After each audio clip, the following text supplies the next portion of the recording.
जोहार, आप सभी को अभिनंदन, शुभकामनाएं। लद्दाख की तरफ से धन्यवाद। मैं हमेशा कहता हूं, लद्दाख के सिर्फ लोगों की तरफ से नहीं, सारे पशु पक्षियों के, जीव जंतुओं के, कीड़े मकोड़ों के, फूल पौधों के और नदियों और ग्लेशियर्स, पहाड़ों की तरफ से आप सभी का मुंबई में धन्यवाद, जिन्होंने प्रकृति के मित्र की तरह, लद्दाख के मित्र की तरह, friends of nature, friends of Ladakh बनकर आपने एक प्यार दिया, समर्थन दिया लद्दाख के प्रकृति को, जो कि सिर्फ लद्दाख की नहीं, पूरे देश की नहीं, बल्कि पूरे धरती की है, हिमालय की है। तो इसके लिए मैं ये समझता हूँ हमेशा कि आप लोग एक प्रकृति रक्षक हैं, एक तरह के प्रकृति के सेना हैं, शांति सेना प्रकृति के। तो आप सभी को सल्यूट, सलाम मेरा। आज जब इतना विनाश हो रहा है विकास के नाम पर, ऐसे में आप इस धूल और आंधी में साफ देखने और औरों को दिखाने की जो कोशिश कर रहे हैं, वो बहुत ही एक महत्वपूर्ण रोल है जो किसी को अदा करना होगा। और आज आप लोग जिस तरह से यहाँ जुड़े हैं, फॉलफोन के सदस्य जो सक्रिय हैं, एक्टिव हैं, जिन्होंने आज की योजना किया, या फिर उससे पहले लद्दाख के लिए बहुत बार आप लोगों ने वहाँ के लोगों की, हमारी आवाज में आवाज मिलाया, ये एक बहुत बड़ी बात है पूरे प्रकृति के लिए। और आप लोग यहाँ जो आए हुए हैं, वो सब एक बीज हैं, एक सीड हैं परिवर्तन के। और सीड बहुत ज्यादा कभी भी नहीं होते हैं, बीज मुट्ठी भर होता है, फसल फिर गोदाम भर होता है। तो बीज छोटे से ही शुरू होता है, फिर एक बहुत बड़ा वृक्ष, दरख्त निकलता है। थोड़ी सी दही लेंगे तो पूरा बर्तन दही बनता है। वैसे ही हम थोड़े से लोग आज लोगों के ध्यान को, उनकी आत्मा को जब झकझोरते हैं, तो कल के दिन लोगों में जागृति आएगी, ये तय है। उसी तरह जैसे बीज में से एक बहुत बड़ा पेड़ निकलता है। तो सबसे पहले तो यही आप सभी को धन्यवाद कहना चाहता हूं कि आपने कीमत समझा हवा का, पानी का, धरती का, जंगल का। आज हम उसी को भूल रहे हैं जिस पर हम जीवित हैं। आज के समाज में, सभ्यता में, हम सोने की तो भाव लगाते हैं कि बहुत कीमती है, हीरे की करते हैं, मगर सोना नहीं हो तो हम कभी मरेंगे नहीं, हीरे नहीं हो तो कुछ ऐसा नुकसान नहीं होने वाला। ऐसे ही जो भी, जिसे भी हम संपत्ति कहते हैं, वेल्थ कहते हैं, वो लगभग ना होने से भी चलेगा, मगर जो सबसे जरूरी है जीवन में, जो सबसे जरूरी है, जिसके बिना आप रहेंगे ही नहीं, उन्हें हम कुछ कीमत नहीं समझते हैं। उन्हें हम, हाँ ये तो है ही, ग्रांटेड लेके चलते हैं। शायद हमें तब पता चले हवा पानी की कीमत, जैसे कहते हैं ना आटे दाल की कीमत। आटे दाल की कीमत फिर भी उतनी है जरूरी, मगर उतनी नहीं जितना हवा पानी की। हवा के बिना आप 1-1.5 मिनट ही जिंदा रह पाएंगे, मगर प्रकृति का दिलदारी देखिए कि इतने अंबार में दिया है आज कि हम उसकी कीमत ही नहीं समझ रहे हैं। बहुत जल्द हम समझेंगे कीमत, जब यही हवा हम तरसेंगे पाने को। जैसा कोविड के दिनों में आपको याद होगा ऑक्सीजन के लिए कैसा हाहाकार मचा था, ऐसा आगे भी आने वाला है। तो उस हवा को जिसे दिलदारी से प्रकृति ने दिया, हम ऐसे न लें कि इसकी हम मूल्य ही न समझें, कीमत ही न समझें। वैसे ही पानी, जिसके बिना हम एक डेढ़ हफ्ते जी पाएंगे, उससे आगे जी भी नहीं पाएंगे, मगर इसकी भी हम कीमत नहीं समझते हैं। आज हम लगे हुए हैं पानी को खराब जहरीला करने में। वैसे ही खुराक खाना जिसके बिना हम एक डेढ़ महीना जी लेंगे, जो कि धरती से आती है, मगर उसकी भी कीमत नहीं समझ रहे हैं। हम आज धरती को जहरीला बना रहे हैं, बल्कि अपने भोजन को भी जहरीला बना रहे हैं अनेक तरीकों से। तो इन चीजों की जब तक हम कीमत नहीं समझें, परिवर्तन नहीं आएगा। और आप लोग इस समझ को बढ़ाकर वो बीज का काम कर रहे हैं। इसके लिए मैं आप लोगों को धन्यवाद कहने आया हूं कि आप सिर्फ लद्दाख के ही नहीं, पूरे भारत, पूरे धरती की जो सबसे आवश्यक संपत्ति है, उसे बचाने की आवाज दे रहे हैं।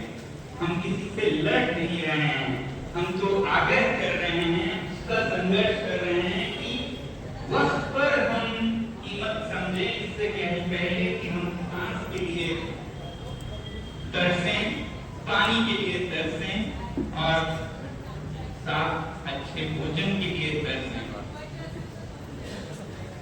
आज हालत ये है कि यही चीजें हम पर कयामत ढाने को आ रहे हैं। आज हवा तूफान बनकर कभी आता है, पानी जो जीवन देता है वो कहीं बाढ़ बन के आता है। तो ऐसे समय में हमें सोचने पे मजबूर होना चाहिए कि हम कहां गलत हो गए। आपको मैं बताना चाहता था फर्स्ट हैंड अकाउंट कि लद्दाख में क्या हो रहा है। जैसे जैसे पृथ्वी की तापमान बढ़ रहा है, जो कि मानवीय क्रियाओं के कारण, ह्यूमन एक्टिविटीज के कारण हो रहा है, अब स्पष्ट है, साफ है। तो यहाँ तो धीरे धीरे जैसा बताया गया, मगर वहां बहुत तेजी से बदल रहा है हर चीज। वहां वही पानी का स्रोत जिन्हें ग्लेशियर्स कहते हैं, हिम पर्वत, जिस पे हम जिंदा हैं, लाइफ लाइन है। अब वो पानी जब जरूरत हो तो देती नहीं है, तो खेत नाकामयाब हो जाते हैं, असफल हो जाती है खेती, एग्रीकल्चर फेल। मगर फिर जब पानी आता है तो इतना आता है कि डुबा ले जाता है, बहा ले जाता है गांव के गांव। मैं आपको एक वाकया सुनाऊं जिससे कि आपको पता चले कि वहां हिमालय में क्या हो रहा है और क्यों हम पुकार लगा रहे हैं पूरे देश को, पूरे दुनिया को। क्योंकि लोग कभी कभी मुझसे पूछते हैं, आप कुछ ज्यादा ही पर्यावरण कर रहे हैं, ग्लेशियर्स कर रहे हैं, कोई एजेंडा तो होगा आपका। तो मैं कहता हूं एजेंडा है ना, हमारे घर में आग लगी है और आग बुझाना सबसे बड़ा एजेंडा ही तो होगा किसी का भी।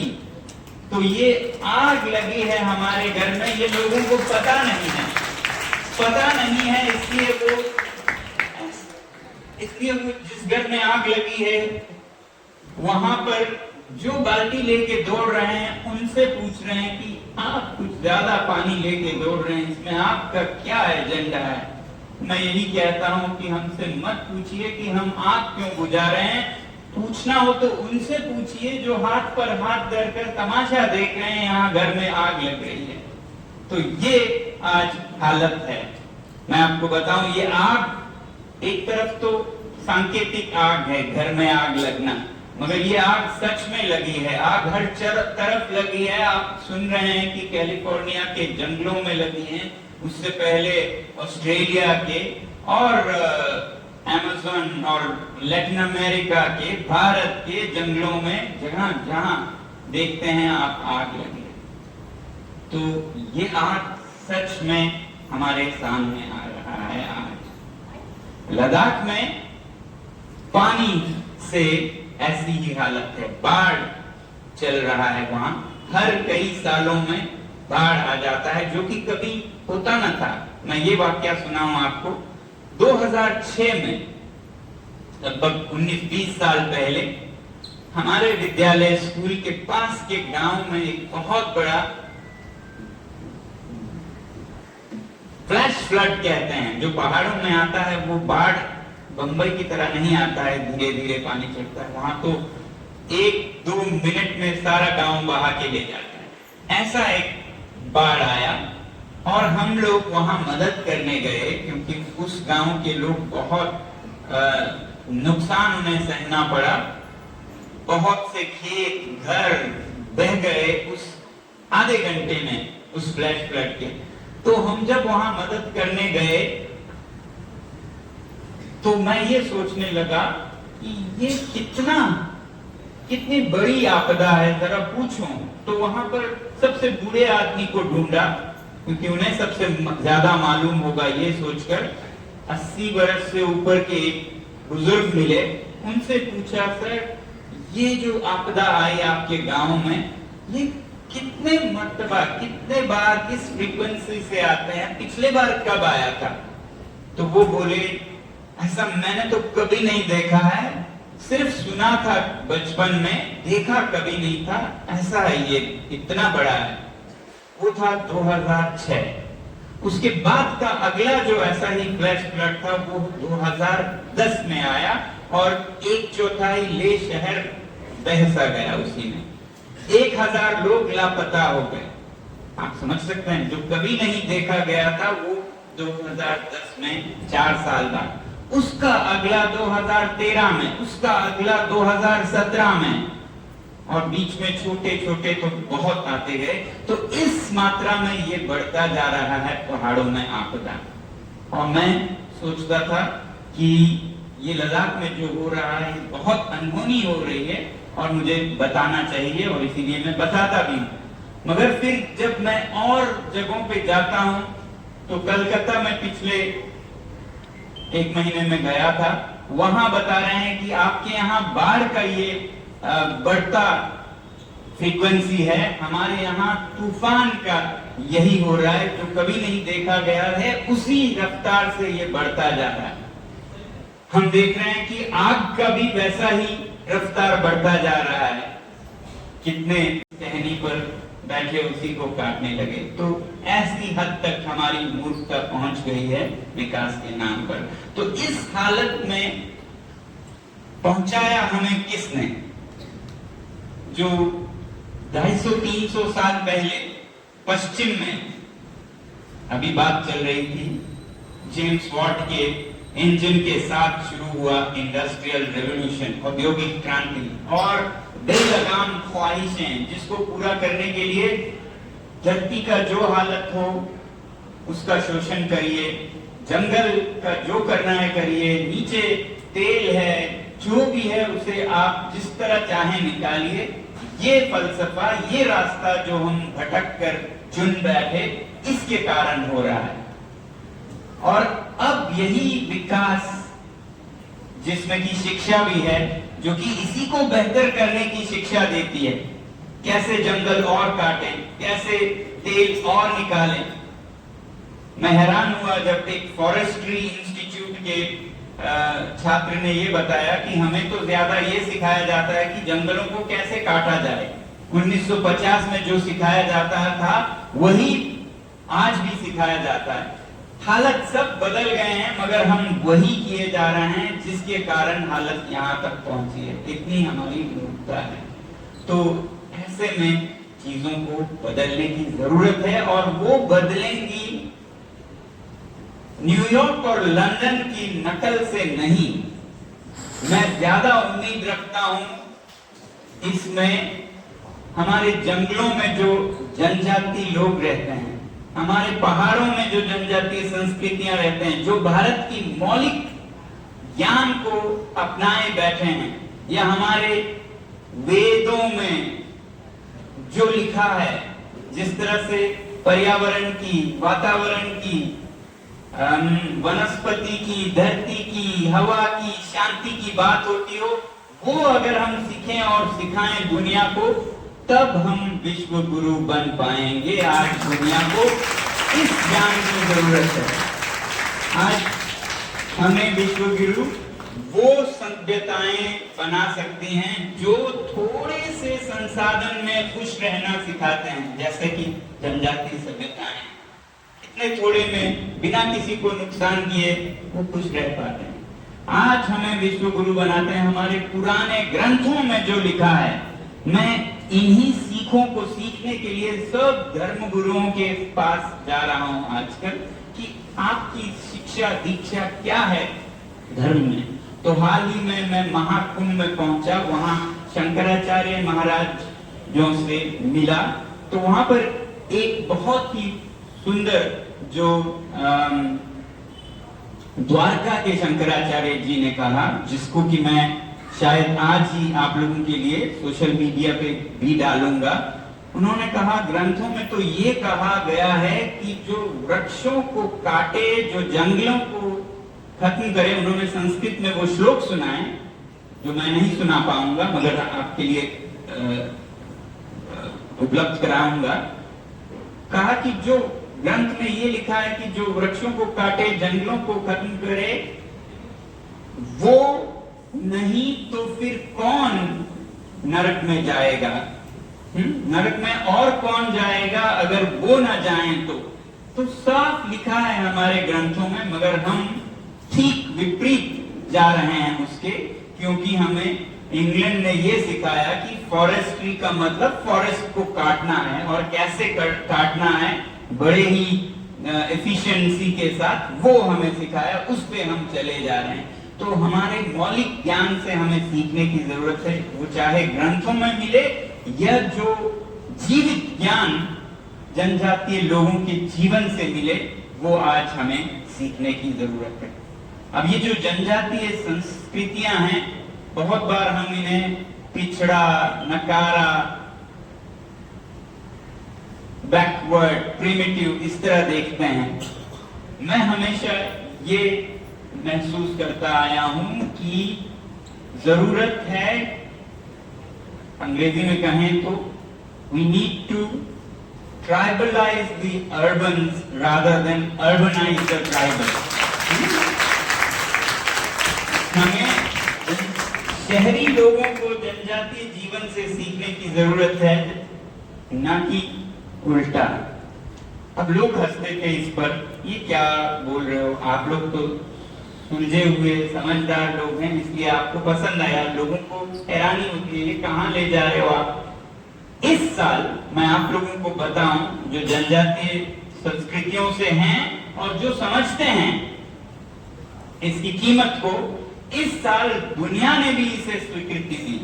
इस साल नवंबर में COP16 हो रहा था बायोडाइवर्सिटी पर, और उस हफ्ते के सारे निष्कर्ष पर संयुक्त राष्ट्र संघ के इस बड़े सभा में जो निकल के आया, वो ये आया कि indigenous people and their civilisation must be protected to protect biodiversity and climate crisis. तो ये घोषणा पत्र उन्होंने जारी किया कि जनजातीय संस्कृतियों को बचाया जाए, जैविक विविधता और पर्यावरण को बचाने के लिए। तो आप सभी को गर्व होना चाहिए अपने संस्कृतियों पर, ना कि इसे खत्म करके विकसित होने के होड़ में, दौड़ में आप भी आ जाएं, फिर आपका कुछ नहीं बचेगा और आप भी किसी के शिकार हो जाएंगे। फिर वो बात हो जाएगी, बड़े गौर से सुन रहा था जमाना। अब संयुक्त राष्ट्र भी सुनने लगा है आपकी, तो बड़े गौर से सुन रहा था जमाना, खुद ही सो गए दास्ता कहते कहते। तो ये ना कीजिएगा, बस डटे रहिएगा कुछ और देर, तब बदलाव आने वाला है। तब tribalize the urban rather than urbanize the tribals. मैं तो ये कहना चाहता हूं कि जो भी अर्बन सोफिस्टिकेटेड लोग हैं, वो ऑनररी ट्राइबल्स बने, कि हम भी सादा जीवन जीना सीख गए हैं, हम वैसे ही जिएंगे जैसे हमारे जनजातीय संस्कृतियां जीते हैं, चाहे हमारे जो भी परिवेश हो, मगर हम एक तरह से क्या कहेंगे, नए कन्वर्ट हो रहे हैं ट्राइबलाइज होने में। इसकी जरूरत है पूरे दुनिया में, न्यूयॉर्क में जरूरत है, लंदन में जरूरत है, बंबई में जरूरत है।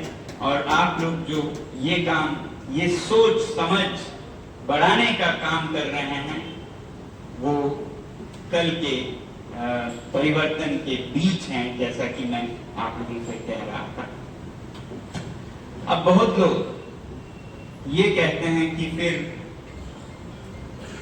हम लोग तो संघर्ष करते हैं, जैसे मैं कह रहा था बीच जो आप महत्वपूर्ण है, बहुत बार थक जाते हैं कि हम संघर्ष करते हैं मगर सरकारें जंगल काटते जा रहे हैं, वो तो कोयला निकालते जा रहे हैं, वो तो कोयले के बिजली घर बनाए जा रहे हैं, वो तो बांध बनाए जा रहे हैं, और हमारे लद्दाख में बड़े बड़े चरागों को, वहां के चरवाहों को हटाकर बड़े बड़े सोलर बिजली परियोजनाएं बनाए जा रहे हैं। सोलर बहुत अच्छी चीज है, मगर जिस स्तर पर बनाया जा रहा है, जिस कीमत पर बनाया जा रहा है, उसको सोचने की जरूरत है कि हम सिर्फ अपनी संघर्ष सरकार से लड़ाई समझकर करते रहें तो थक जाएंगे, क्योंकि सरकारें अपने लिए ये नहीं करती हैं। ये मैं हर जगह बताना चाहता हूं, सरकारें लोगों के लिए करते हैं। इसका मतलब है अगर वो किए जा रहे हैं तो वो लोग ज्यादा हैं हमसे,